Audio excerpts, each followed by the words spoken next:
dibdib ko. Hindi ako makahinga. Okay. Yan, unti-unti, tutunawin niya. Nagulat ako, yung 2 months ko lang na pag-inom nitong omega-3 natin. Styrofoam po yan, ano? Yes. Hindi ko na namamalayan na hindi na pa sumasakit yung dibdib ko na dati lagi kong binabayo. Ngayon, wala na akong nararamdaman. Ako dati parang may sumasakit din. Yung gumuguhit dito sa ugat. Yes, Inihilot ko lang. Hindi So, na, barado yun, ano? hindi na kuko sa hilot yan. Oo nga. Ilan taon po pwede kayo? Okay. Maganda ito kahit na yung mga bata pa na may problema sa ADHD, yung walang hyperactive siya na walang focus. Okay.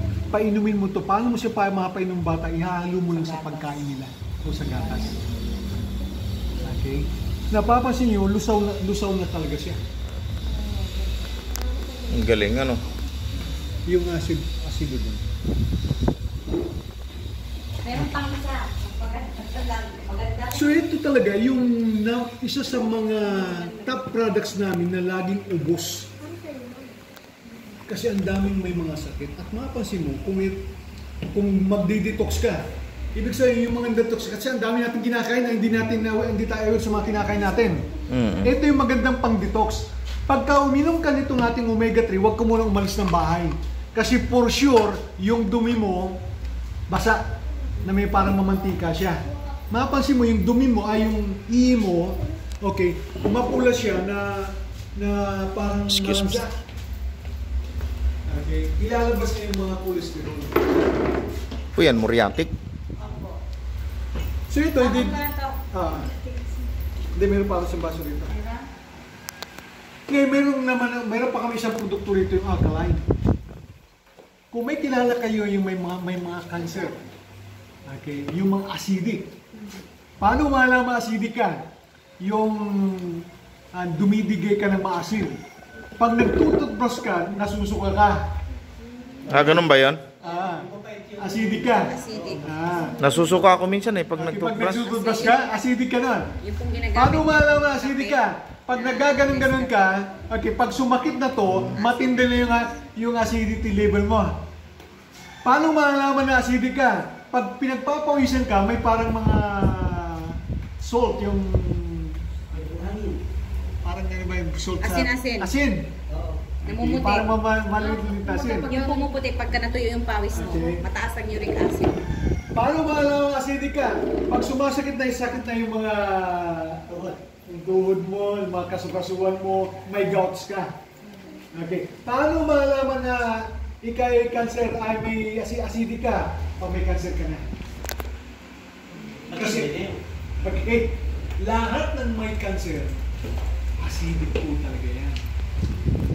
Okay? Now, ang kailangan lang natin kasi, kailangan makontrol natin yung acid natin. Okay? So, paano natin siya makukontrol? Kailangan natin yung lifestyle natin. Pag gising sa umaga, ang dapat kinakain niyo yung saba. Kaya kami, lagi may saba kami.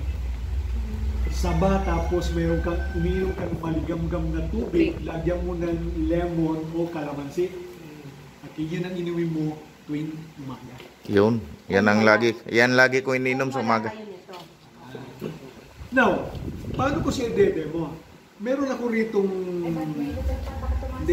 yung tinatawag na ano ba to, yung muriatic acid. Para sa ginagamit ito? Panglinis ng CR. Panglinis ng CR, kundi kaya kung may kaaway ka, sabuyan mo sa mukha. Sira na yung mukha niyan. Sunog. Sunog yan. So ito, pag nilagay ko ito sa simento, kumukulo yan, pero ko nilalagay. Ilalagay ko lang dito.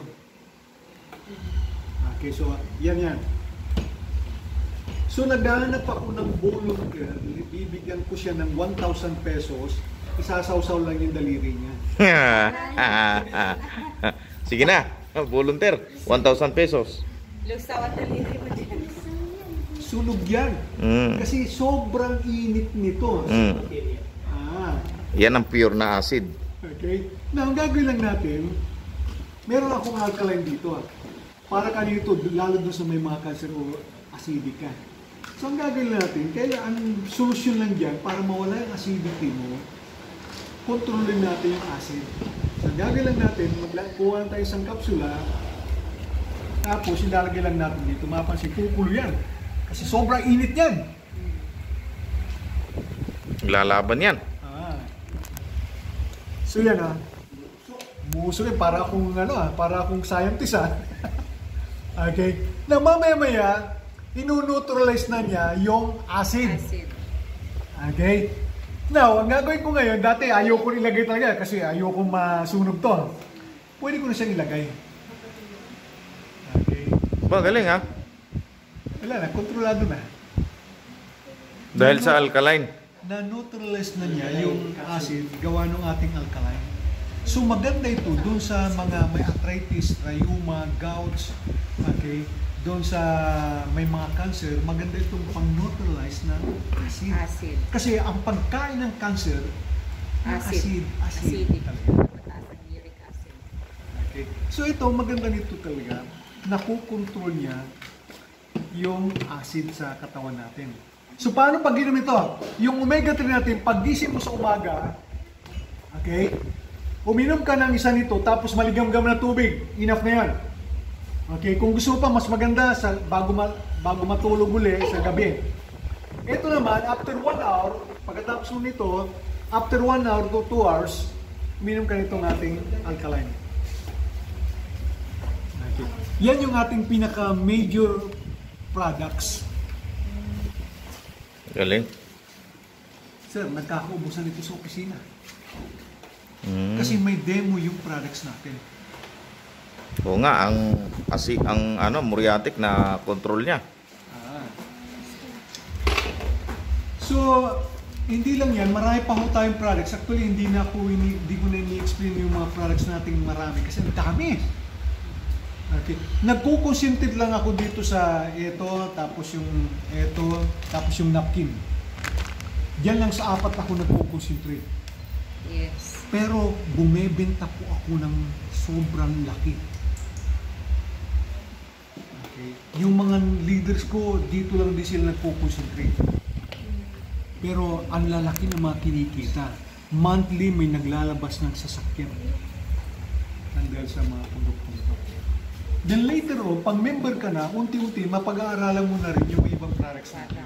Kasi kung lahat ito explain ko, abutin tayo mamayang hapon. Sa dami. Sa dami. Okay. Napag-usapan naman natin yung negosyo. Okay naman sa inyo. Okay? So ito yung negosyo naman natin.